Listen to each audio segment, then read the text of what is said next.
At hours on December 22nd, 1944, 4 German officers approached the American lines outside Bastogne, Belgium, carrying a white flag. They brought a formal surrender ultimatum from General Heinrich von Luttwitz, commander of the 47th Panzer Corps. The message was direct. The American position was hopeless, surrounded by 7 German divisions, no chance of relief, limited ammunition and supplies. Surrender now with honor or face annihilation by German artillery and armor. The ultimatum was delivered to Brigadier General Anthony Clement McAuliffe, acting commander of the 101st Airborne Division. McAuliffe had been napping when his staff woke him with the German demand. He read it, looked at his officers, and said one word: nuts. His staff thought this was his initial reaction, not his formal response. But McAuliffe insisted. That was his official reply. Nuts. Send it back to the Germans exactly as stated. Lieutenant Colonel Harry Kinnard typed the response to the German commander. Nuts. The American commander. Colonel Joseph Harper delivered it personally. When the confused German officers asked what the word meant, Harper explained in clear terms, "It means the same as go to hell. In plain English, it means no." McAuliffe's one-word response captured something fundamental about American military doctrine that had been developing for more than 2 decades, something that made American forces fight differently than any other army in the Second World War. When surrounded, most armies defended and waited for rescue. Americans counterattacked. This difference in tactical philosophy did not happen by accident. It was the result of deliberate choices made by military leaders who studied the First World War and determined that American forces would never fight that way again. The transformation began on September 1st, 1939, the day Germany invaded Poland. That same day, General George Catlett Marshall was sworn in as Chief of Staff of the United States Army. President Franklin Delano Roosevelt had passed over 33 more senior generals to select Marshall, a decision that shocked the military establishment. Marshall inherited an army that ranked 17th in the world, 174,000 soldiers scattered across 130 posts and stations worldwide, smaller than the armies of Portugal, Romania, and Spain. Most units were under strength. Equipment dated from the First World War. Training was minimal and focused primarily on garrison duties and ceremonial functions. The United States Army in 1939 resembled a constabulary force more than a modern combat organization. Officers spent more time on paperwork than tactical training. Enlisted men performed administrative duties, construction projects, and guard details. Large-scale maneuvers were rare. Combined arms training was almost non-existent. The idea that this small, scattered force would need to fight a major war seemed remote. But Marshall had seen modern war firsthand. He had served in France during the First World War as a staff officer with the American Expeditionary Forces. He had planned major operations including the Meuse-Argonne offensive, which involved moving more than 500,000 soldiers into position for the largest battle in American history. He had watched American units take massive casualties in frontal attacks against prepared German positions. He had seen talented officers fail because they could not adapt to rapidly changing battlefield conditions. He had witnessed the consequences of rigid, centralized command structures that could not respond fast enough to tactical realities. Marshall understood that the next war would be even more complex, more mobile, and more deadly than the last. American forces would need to be trained differently. They would need doctrine that emphasized flexibility, initiative, and aggressive action, rather than rigid adherence to plans that became obsolete the moment combat began. The foundation for this new doctrine had been laid years earlier at Fort Benning, Georgia. From November 1927 to June 1932, Marshall served as assistant commandant of the infantry school at Fort Benning. During those 4.5 years, he revolutionized how the United States Army trained its infantry officers. 200 future generals passed through Fort Benning as students or instructors during Marshall's tenure, including Omar Nelson Bradley, Joseph Warren Stilwell, Matthew Bunker Ridgway, and Walter Bedell Smith. Marshall's approach was radical for its time. He stripped away the complex, formal, tactical problems that had dominated military education and replaced them with simple, practical exercises focused on making rapid decisions with incomplete information. He told instructors that officers needed to learn how to think, not what to think. He emphasized that in combat, there would never be perfect information, never enough time, never ideal conditions. Officers had to be trained to act decisively despite uncertainty. Traditional military education at the time emphasized following established procedures and waiting for orders from higher headquarters. Marshall taught the opposite. He wanted officers who would take initiative, make decisions based on their assessment of the situation, and act without waiting for permission. He told students that it was better to make a decision and execute it immediately than to wait for perfect conditions that would never come. Marshall's tactical philosophy centered on offensive action. He taught that the best defense was a good offense. When a unit was attacked, the immediate response should be to counterattack. Do not wait to assess the full situation. Do not wait for reinforcements. Do not wait for orders from higher headquarters. Identify where the enemy is, fix them in place with fire, and assault their position before they can consolidate their gains. This emphasis on immediate counterattack was based on Marshall's analysis of First World War combat. He had observed that German forces were most vulnerable immediately after an attack when they were disorganized, low on ammunition, and uncertain about American strength and dispositions. If American forces counterattacked immediately, they could often retake lost positions before the Germans could consolidate. But if American forces waited, the Germans would bring up reinforcements, establish defensive positions, and sight their machine guns. What could have been retaken in minutes would require hours of costly fighting. Marshall also observed that American officers in the First World War often failed not because they lacked courage or tactical knowledge, but because they could not make decisions quickly under pressure. Officers who had been trained to follow detailed procedures and wait for orders from higher headquarters became paralyzed when communications broke down or when the tactical situation changed faster than orders could be transmitted. To address this problem, Marshall fundamentally changed how Fort Benning trained officers. He eliminated the practice of giving students problems with detailed scenario information and days to prepare solutions.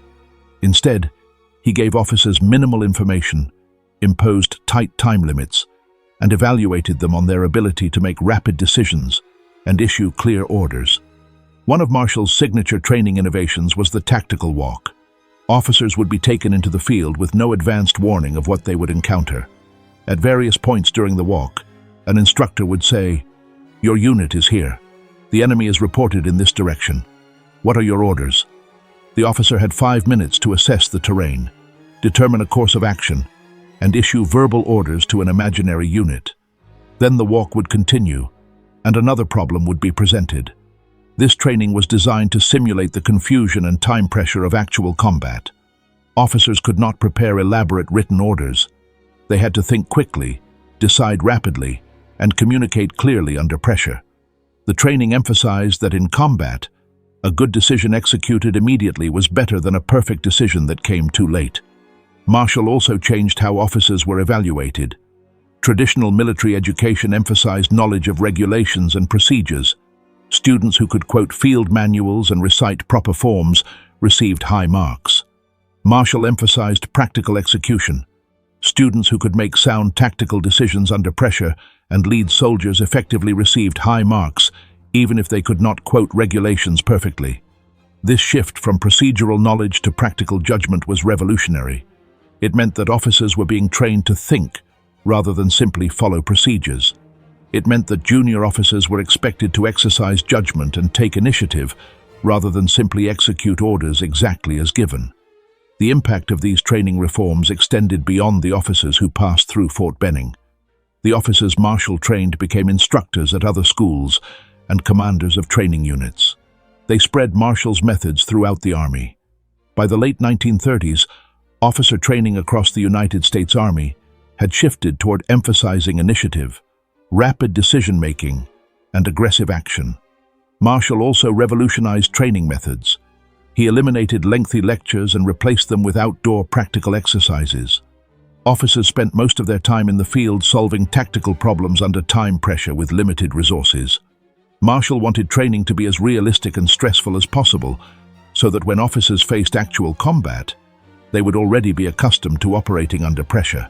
The results of Marshall's reforms at Fort Benning would not become fully apparent until the Second World War, when the officers he trained became the commanders who led American forces to victory. But the principles he established became the foundation of American tactical doctrine. When Marshall became Chief of Staff in 1939, he immediately began implementing these principles across the entire Army.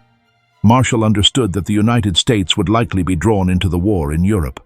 He also understood that American forces were completely unprepared. Building an effective army would require more than just buying equipment and recruiting soldiers. It would require changing how the army thought about warfare and how it trained its soldiers and officers. Marshall's first priority was identifying and promoting officers who shared his vision of mobile, aggressive warfare. He was ruthless in removing officers who could not adapt. Marshall later estimated that he relieved or forced into retirement more than 600 officers before American forces even entered combat overseas. This included generals, colonels, and senior staff officers who had spent decades in the Army. Marshall's critics accused him of destroying the officer corps. Marshall believed he was saving it from obsolescence. The officers Marshall promoted were younger, more aggressive, and more willing to challenge conventional thinking. Men like George Smith Patton Jr., who shared Marshall's belief in speed and offensive action. Men like Dwight David Eisenhower, who understood how to coordinate complex operations across multiple services and nationalities. Men like Jacob Luke Stevers, who pushed for mechanization and modernization. These were officers who would implement Marshall's doctrine of aggressive mobile warfare. Marshall's second priority was training. The Army needed to grow from less than 200,000 soldiers to millions. How those millions were trained would determine whether they survived combat and accomplished their missions.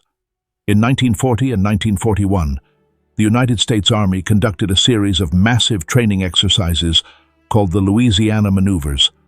Over 470,000 soldiers participated, making it the largest peacetime military exercise in American history. Entire divisions maneuvered across Louisiana and East Texas, practicing offensive and defensive operations, river crossings, air-ground coordination, and rapid movement over long distances. The maneuvers divided forces into two opposing armies, red and blue, that fought each other using all available equipment and tactics. The exercises covered more than 3,000 square miles of territory and lasted for several months. Local civilians found themselves hosting the largest military operation ever conducted on American soil. Soldiers camped in fields, towns hosted headquarters units, and the Louisiana economy experienced a massive influx of military personnel and equipment. Marshall attended the Louisiana maneuvers personally and watched carefully. He was testing whether his doctrinal concepts would work at scale. Could large units move quickly and maintain offensive momentum? Could junior officers make decisions and take initiative without waiting for detailed orders from higher headquarters? Could soldiers adapt to rapidly changing situations? The maneuvers confirmed Marshall's beliefs. Units that moved aggressively and counterattacked immediately when hit performed better than units that waited for orders and tried to fight defensively. Junior officers who took initiative without waiting for direction from higher headquarters achieved better results than those who hesitated. Small units that maneuvered independently and attacked enemy flanks disrupted larger enemy formations more effectively than frontal assaults with superior numbers. One notable example involved a young tank officer named Dwight Eisenhower. Serving with the Third Army during the maneuvers, Eisenhower demonstrated how armored units could bypass enemy strongpoints and strike deep into rear areas to disrupt command and control. His aggressive tactics confused the opposing force and demonstrated the potential of mobile armored warfare. Marshall noted Eisenhower's performance and later promoted him rapidly through the ranks. Another officer who distinguished himself was George Patton, commanding an armored division. Patton pushed his units to move faster and farther than maneuver plans called for. At one point, he drove his tanks through civilian areas that were technically outside the maneuver boundaries, arguing that in real war, there would be no boundaries. Umpires complained about Patton's disregard for rules. Marshall saw it as evidence of exactly the kind of aggressive mindset American commanders would need. The maneuvers also revealed weaknesses that needed to be addressed. American units struggled with logistics. Supply lines were often disorganized, with units running out of fuel or ammunition because supply officers could not keep track of rapidly moving formations. Communications between units were unreliable, with radio nets breaking down and messages being lost or delayed. Coordination between infantry, armor, and artillery was poor, with supporting fires often arriving too late or hitting the wrong locations. But these were problems that could be fixed through better training, improved equipment, and refined procedures. The fundamental tactical concepts were sound. Aggressive offensive action worked. Decentralized decision-making worked. Rapid movement and exploitation worked. American doctrine was on the right track. By December 1941, when the United States entered the war after Pearl Harbor, the Army had grown to more than 1.6 million soldiers. More importantly, those soldiers were being trained according to Marshall's doctrine of aggressive offensive warfare. The doctrine was codified in Field Manual 100-5, Operations, published in 1941. The manual stated clearly that offense was the decisive form of combat. Defense was temporary, used only to economize force in one area while attacking in another, or to gain time before resuming the offensive. The manual emphasized that when defending, units should conduct aggressive counterattacks to disrupt enemy attacks and regain lost ground. This was fundamentally different from Allied doctrine. The British Army had spent 2 decades perfecting defensive tactics based on their First World War experience. British doctrine emphasized establishing strong defensive positions with mutually supporting fields of fire. When attacked, British units would hold their ground, call for artillery support, and wait for reserves to be organized for a deliberate, carefully planned counterattack. This deliberate approach took time, hours, sometimes days. British commanders believed that hasty, uncoordinated counterattacks would result in unnecessary casualties against prepared German positions. The French military had similar doctrine. They emphasized defense in depth with strong points that would channel attackers into killing zones covered by artillery and machine gun fire. French doctrine called for methodical step-by-step operations with overwhelming firepower preparation before any attack. Speed was less important than thorough preparation and coordination. Soviet doctrine was different, but also emphasized mass and preparation. The Red Army called for massive artillery barrages before any offensive operation. Overwhelming force concentrated at decisive points and centralized control from higher headquarters. Soviet counterattacks involved thousands of tanks and hundreds of thousands of soldiers moving according to detailed plans coordinated at army level. American doctrine was unique among the major powers. It emphasized immediate action by the forces in contact. If a position was threatened, the unit commander on the spot, whether a sergeant, lieutenant, or captain, was expected to counterattack immediately with whatever forces were available. Do not wait for orders from higher headquarters. Do not wait for reinforcements.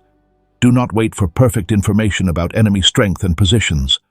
Attack now with what you have before the enemy can consolidate their gains.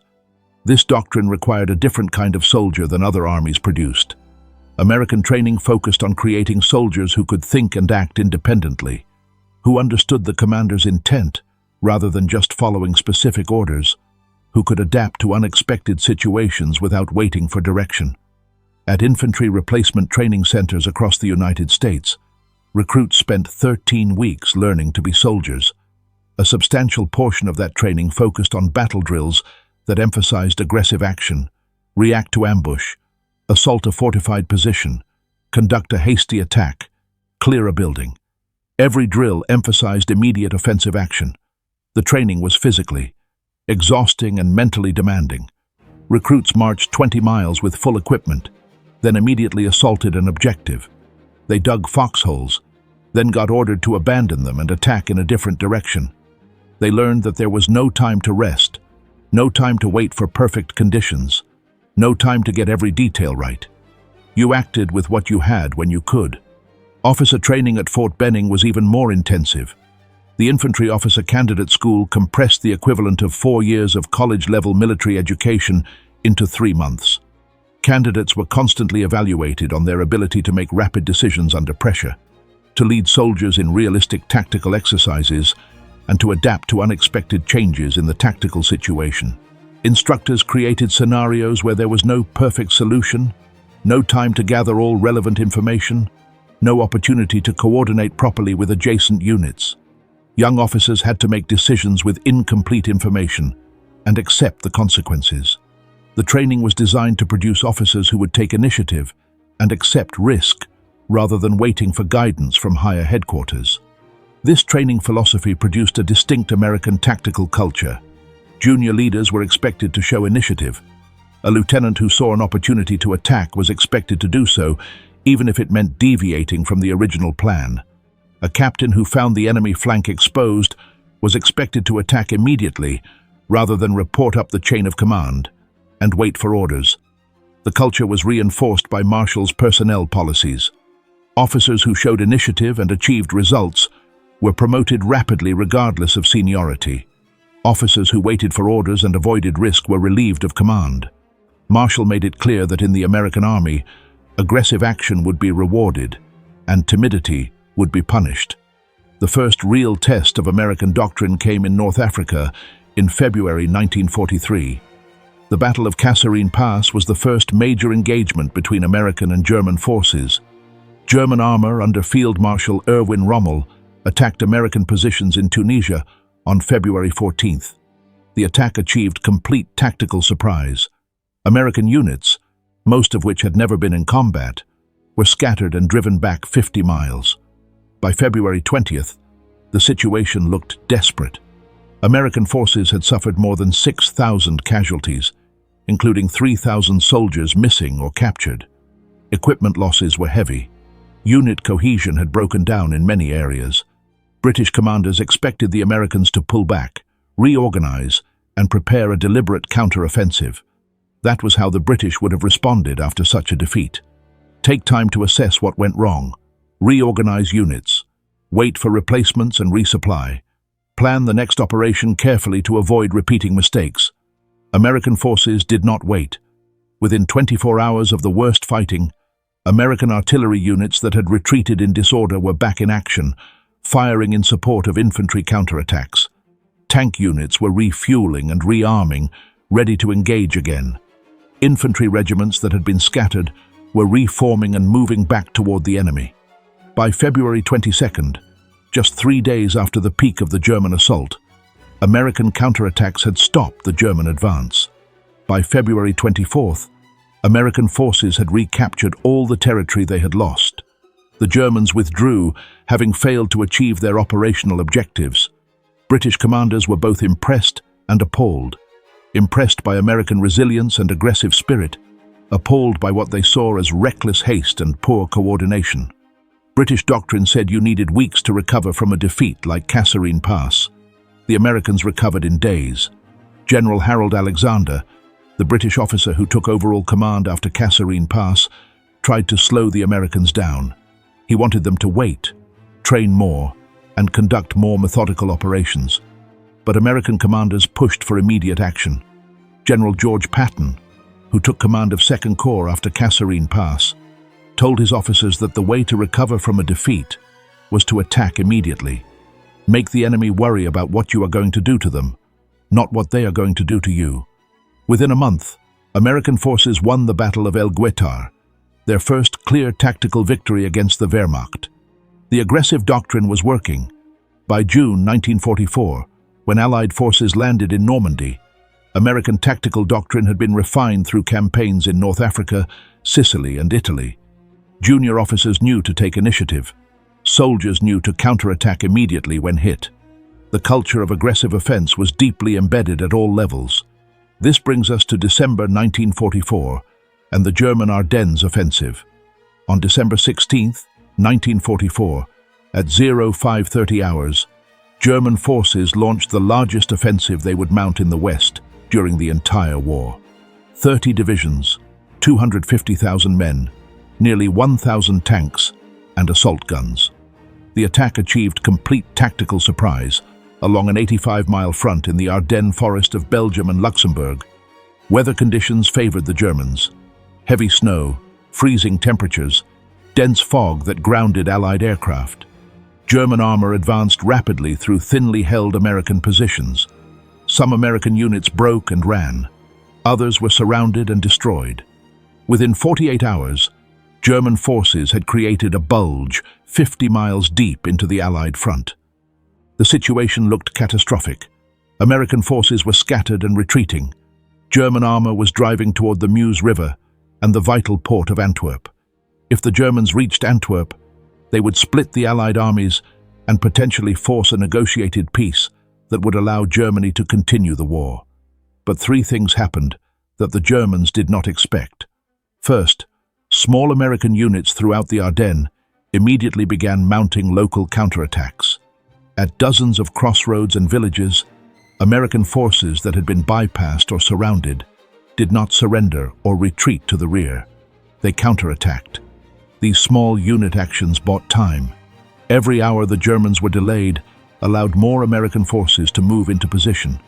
Every counterattack forced German units to deploy from march column into combat formation, slowing their advance. The cumulative effect of hundreds of small, often unsuccessful counterattacks was to disrupt the German timetable and prevent them from achieving the rapid breakthrough their plan required. Second, American commanders immediately began organizing large-scale counterattacks without waiting for the overall situation to be clear. Within 24 hours of the initial German attack, General Dwight Eisenhower, Supreme Allied Commander, was moving entire divisions toward the breakthrough, not to establish defensive positions, but to counterattack.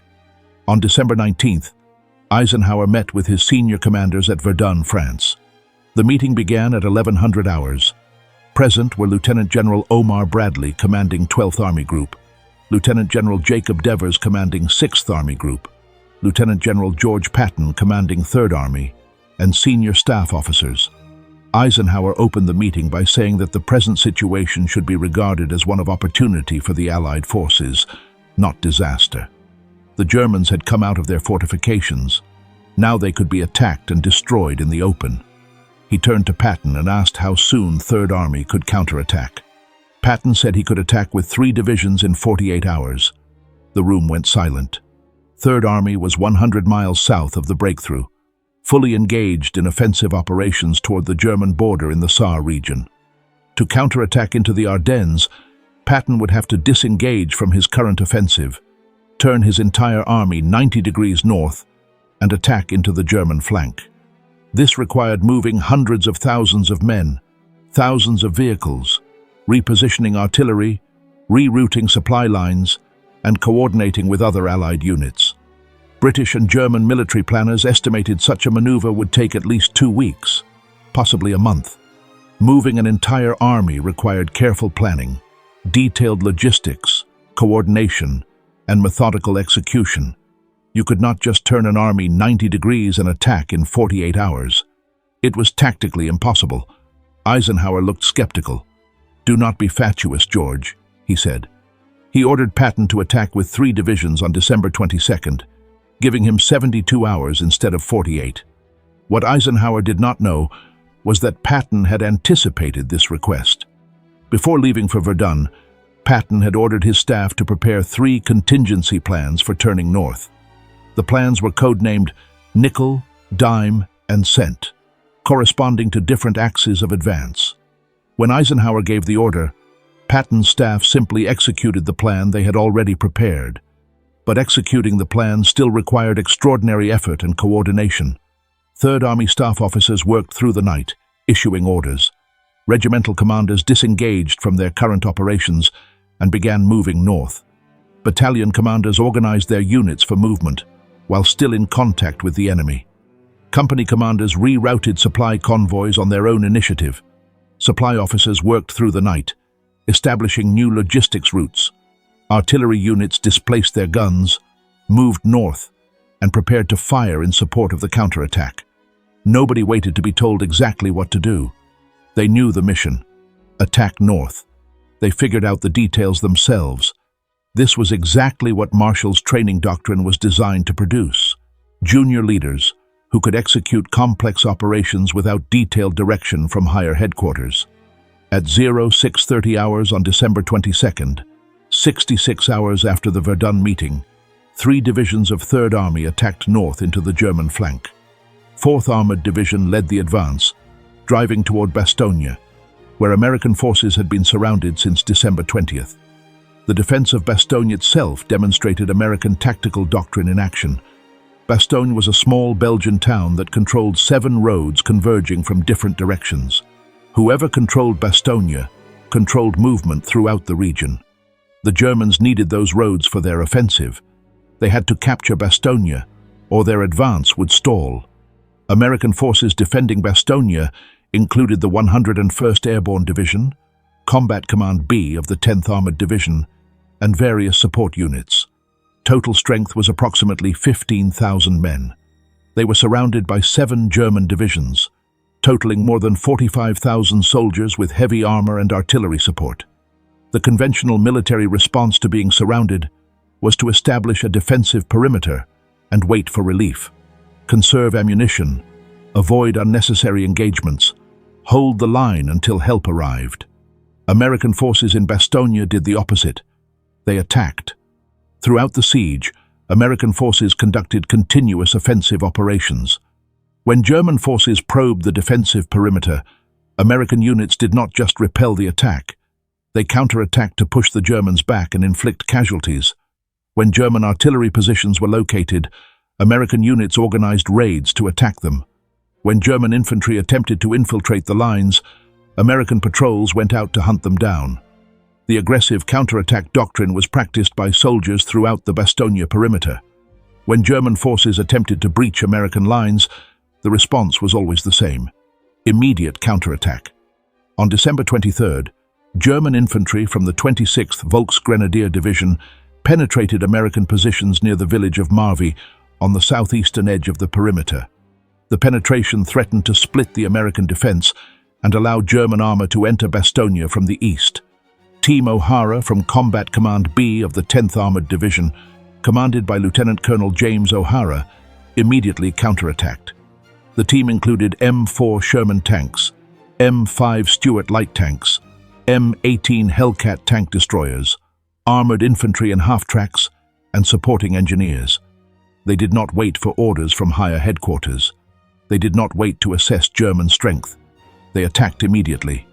The counterattack hit German infantry, who were attempting to consolidate their penetration. American tanks rolled through German positions, firing high explosive and machine gun rounds. Armored infantry dismounted and cleared buildings. Engineers blew up German strongpoints with demolition charges. The fighting was close and brutal. American and German soldiers fought room to room in Marvy village, but within 2 hours, American forces had driven the Germans back and re-established the original defensive line. Similar actions occurred around the entire Bastogne perimeter. On the northern sector, the 506th Parachute Infantry Regiment conducted night raids against German positions. On the western sector, the 502nd Parachute Infantry Regiment attacked German artillery observation posts. On the southern sector, glider infantry from the 327th Glider Infantry Regiment ambushed German supply columns. These were not isolated incidents. They were consistent application of doctrine. Every commander from battalion to squad level understood that when Germans attacked, the response was immediate counterattack. This kept German forces off balance and prevented them from massing overwhelming force at any single point. The defenders also benefited from artillery support that was aggressively employed. American artillery doctrine emphasized massing fires quickly and shifting targets rapidly. When German forces were spotted concentrating for an attack, American artillery would hit them with concentrated fire before they could assault.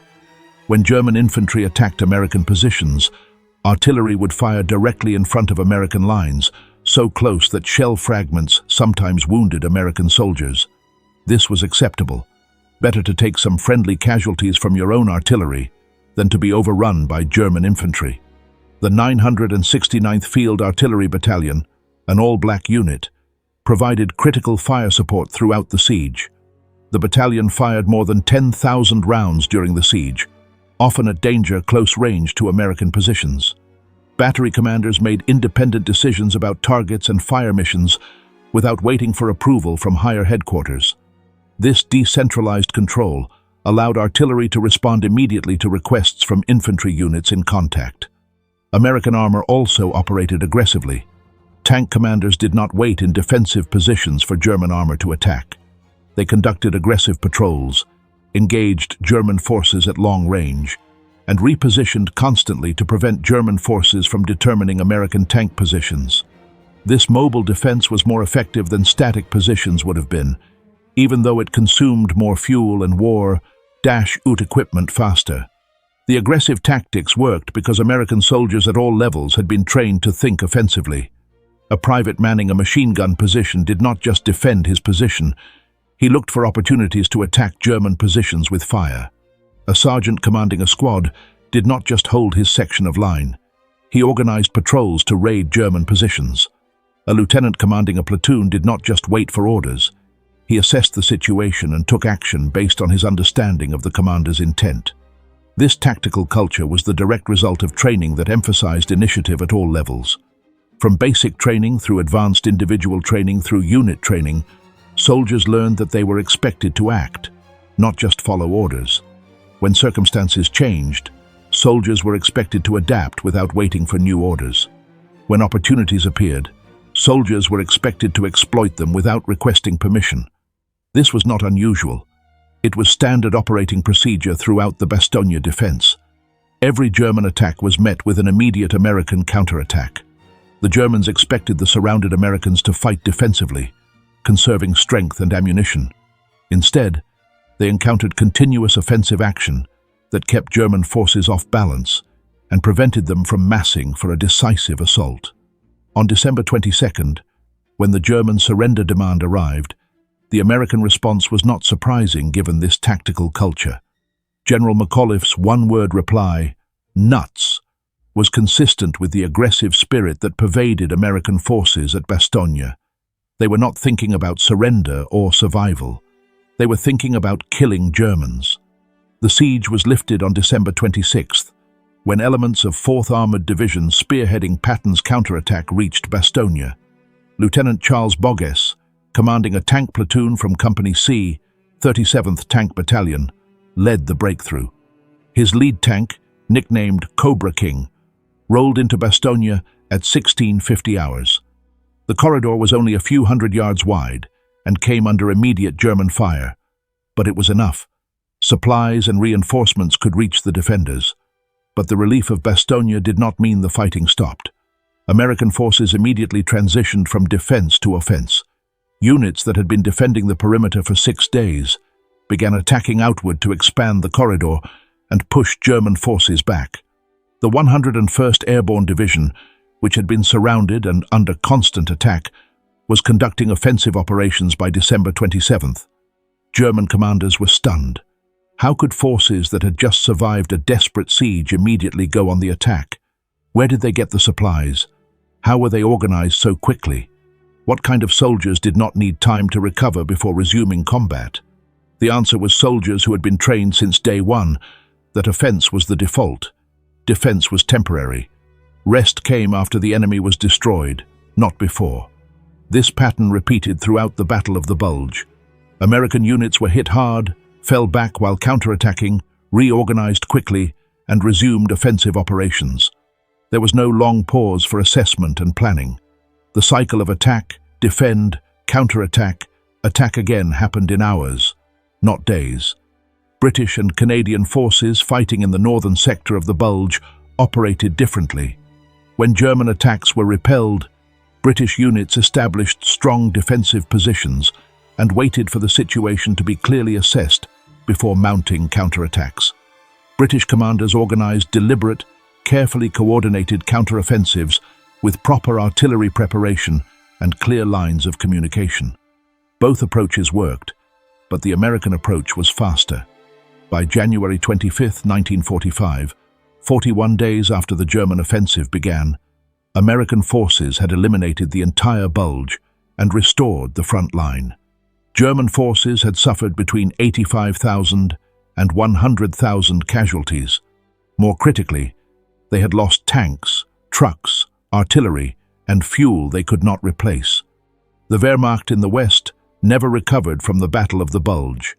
American casualties were also heavy: 19,000 killed, 47,000 wounded, 23,000 captured or missing, nearly 90,000 total casualties. But the Americans had achieved a decisive victory through aggressive, continuous offensive action. The tactical principles that saved Bastogne and won the Battle of the Bulge were the same principles Marshall had taught at Fort Benning in the 1920s and codified in Army doctrine in the 1940s. Take initiative. Act decisively with incomplete information. When hit, counterattack immediately. Maintain offensive action. Never give the enemy time to rest and reorganize. After the war ended in May 1945, the United States Army conducted extensive analysis of combat operations. The data confirmed what Marshall and other American commanders had believed. Aggressive, continuous offensive action achieved objectives faster and often with lower cumulative casualties than cautious, methodical approaches. Training that emphasized initiative and speed produced more effective combat units. Doctrine that pushed decision-making to the lowest practical level created more flexible and responsive forces. These lessons became embedded in American military culture and doctrine through Korea, Vietnam, the Gulf War, Iraq, and Afghanistan. American military doctrine continued to emphasize offensive action and immediate counterattack. Modern infantry field manuals still teach that the best response to ambush is to assault through the ambush. Modern officer training still emphasizes making decisions quickly with incomplete information rather than waiting for perfect knowledge. The Marshall Center at Fort Benning, opened in February 2006, teaches these same principles to new generations of Army leaders. The core curriculum emphasizes what Marshall taught in the 1920s. Offense is the decisive form of warfare. Speed and aggression can overcome superior enemy numbers or positions.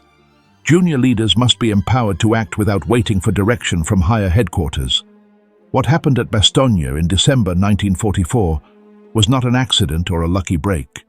It was the direct result of 20 years of doctrinal development, training, innovation, and cultural change within the United States Army.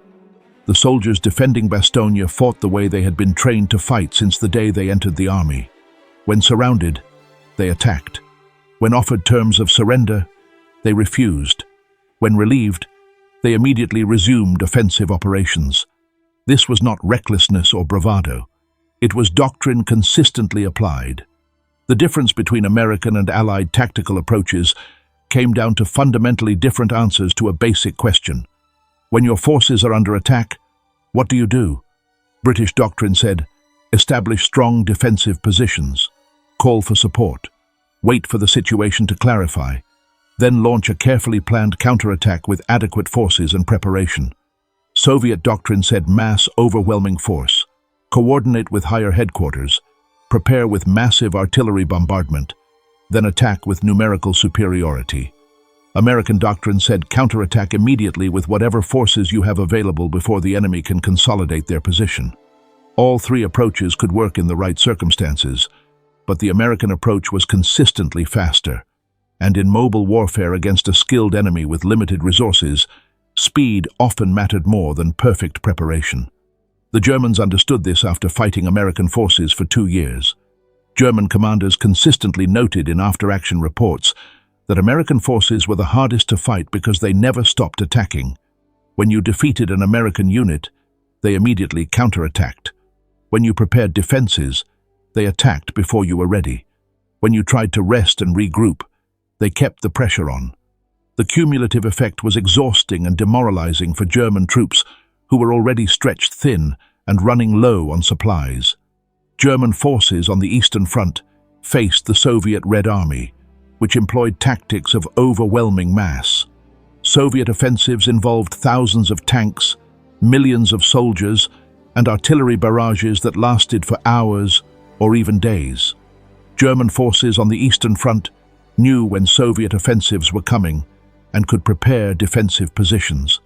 They could not stop Soviet offensives, but they could channel them and exact heavy casualties. German forces on the Western Front faced American forces that attacked constantly, unpredictably, and with incredible material support. Americans did not mass for one giant offensive. They attacked everywhere all the time with combined arms coordination that Germans could not match. German commanders never knew where the next American attack would come from, or when it would hit. This operational approach was only possible because of three American advantages: industrial production that could supply vast amounts of ammunition, fuel, and equipment, a large population that could replace casualties, and a training system that produced soldiers and officers who could execute complex operations independently without detailed direction from higher headquarters. Marshall understood all three factors when he designed American tactical doctrine. He knew that American forces would have material advantages that other armies lacked. He designed doctrine to exploit those advantages through continuous aggressive offensive action that consumed resources but maintained constant pressure on the enemy. The doctrine worked.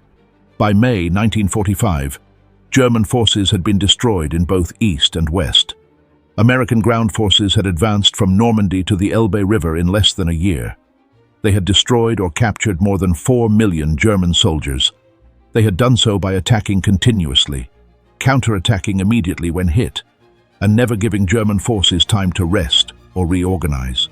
General Anthony McAuliffe, who commanded at Bastogne, retired as a lieutenant general in 1956. He was asked many times about his famous nuts reply. He always said the response came naturally. The Germans expected the Americans to be thinking about surrender. The Americans were thinking about how to kill more Germans. The attitude difference came from training and doctrine that emphasized offensive action regardless of circumstances. General George Patton died in December 1945 from injuries sustained in a car accident in Germany. His rapid relief of Bastogne became legendary. Moving an entire army 90 degrees and attacking in 66 hours became a case study taught at military academies worldwide as an example of operational agility and aggressive execution. General Dwight Eisenhower served as Army Chief of Staff after Marshall, then became President of the United States.